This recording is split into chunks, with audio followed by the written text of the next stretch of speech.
Thank you very much. I have to say that it's quite impressive that after so many speeches and so many inputs that we have heard today, nobody is sleeping and there's still people in the audience. So apparently there is something very important going on and people are interested to listen and to discuss.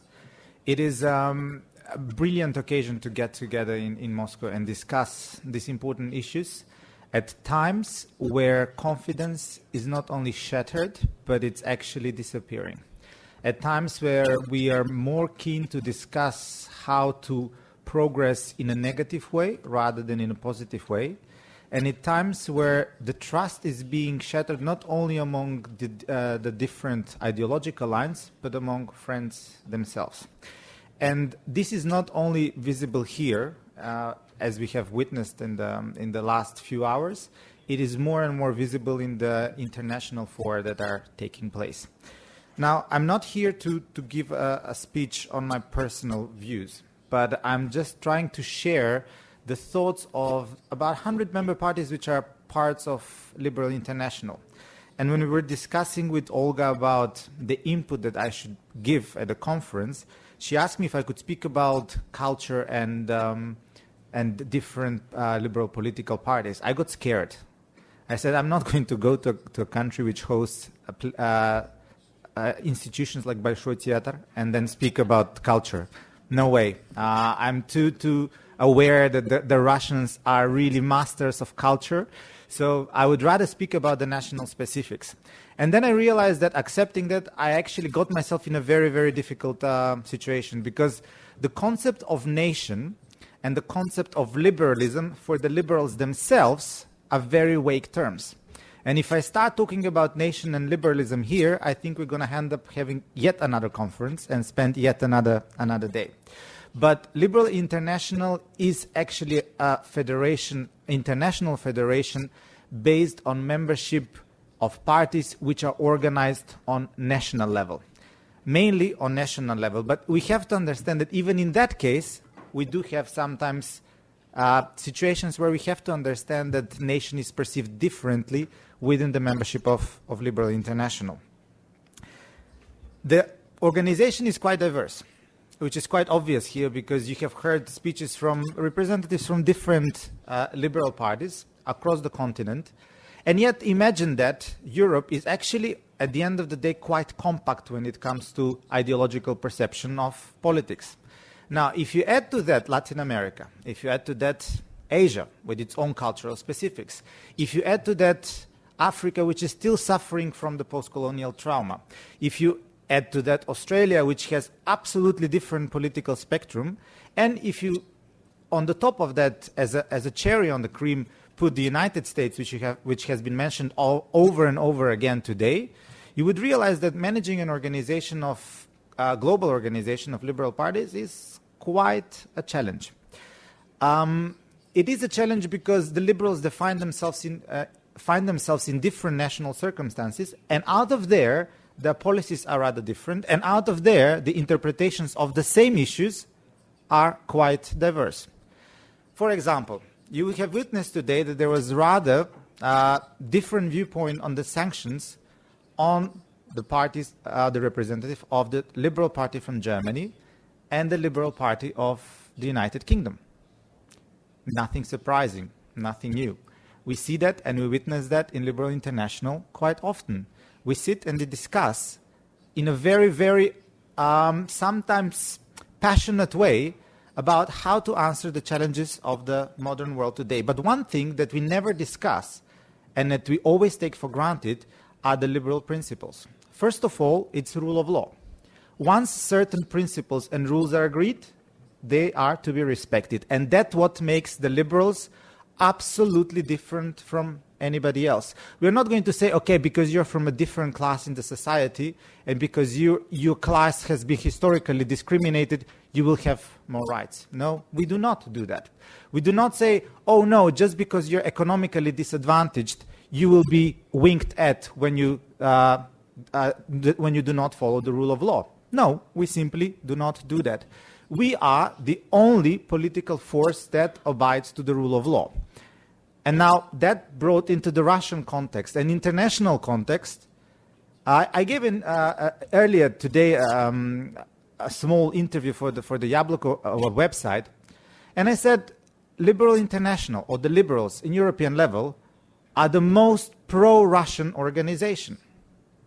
And I can state that and confirm it yet again here. Why? First of all, because the liberals were the ones who were pushing for Russia's membership in the Council of Europe. Yes, the conservatives were saying, no, they're not really ready for membership. They do not really belong to the liberal club.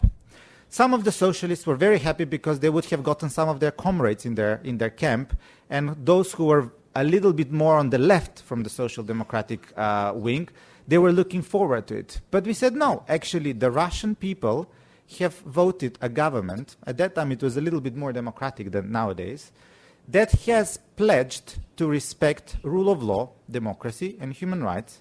It's a European nation. It does belong to Council of Europe. And it was the government of the Russian Federation that subscribed itself to respect rule of law, democracy, and human rights.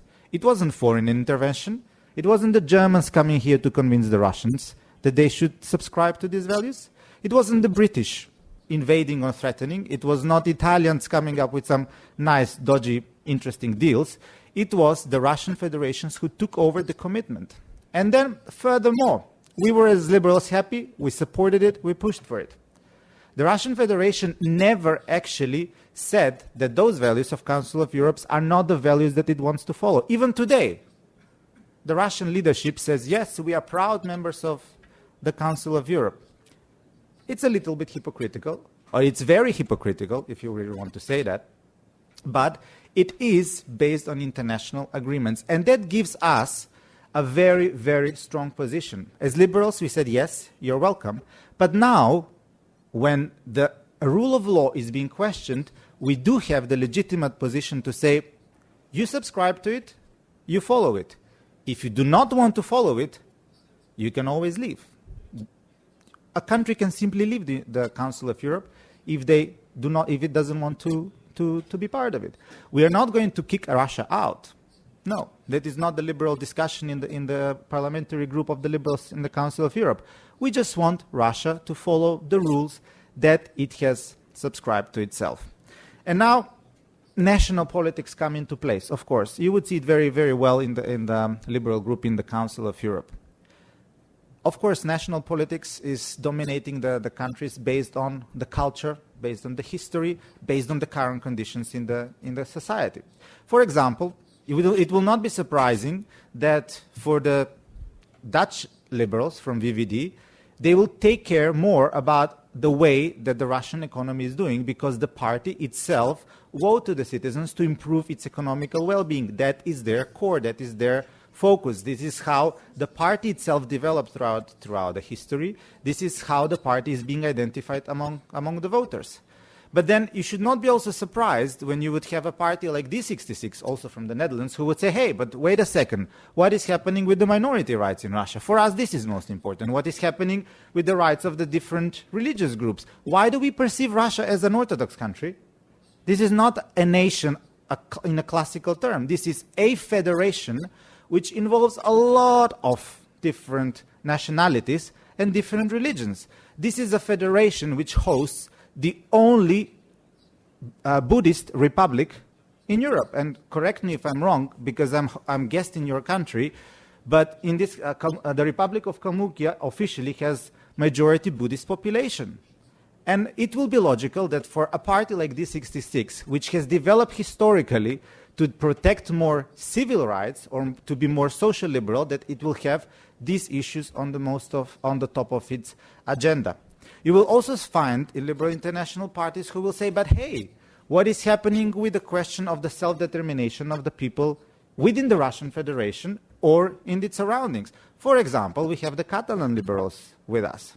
And I know that the propaganda here has tried to connect the situation in Catalonia with the situation in the Autonomous Republic of Crimea in Ukraine, but there is absolutely nothing to compare. As liberals, we are for self-determination.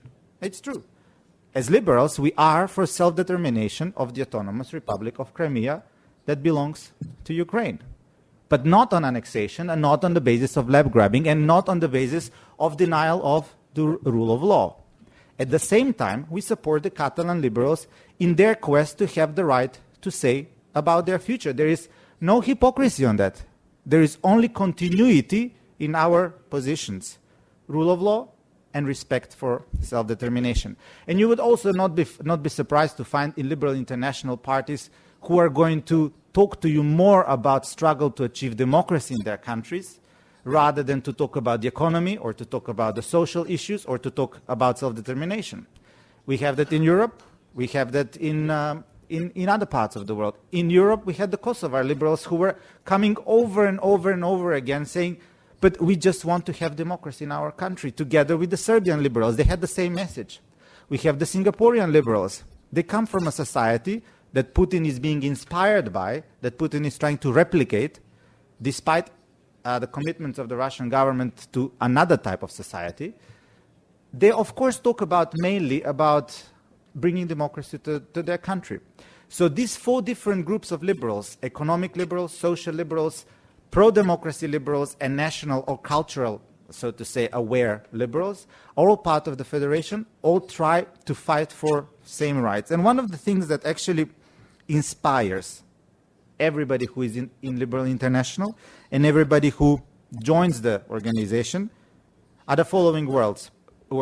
Personal freedom, freedom of worship, freedom of speech and assembly, freedom of associate, freedom of choice of occupation, the opportunity for full and varied education, the right to private ownership, equal rights between men and women.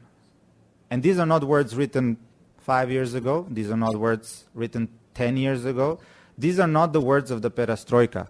These are not the words of the establishment of NATO. These are words from 1947 of the Oxford Manifesto, which established the Liberal International. Thank you very much.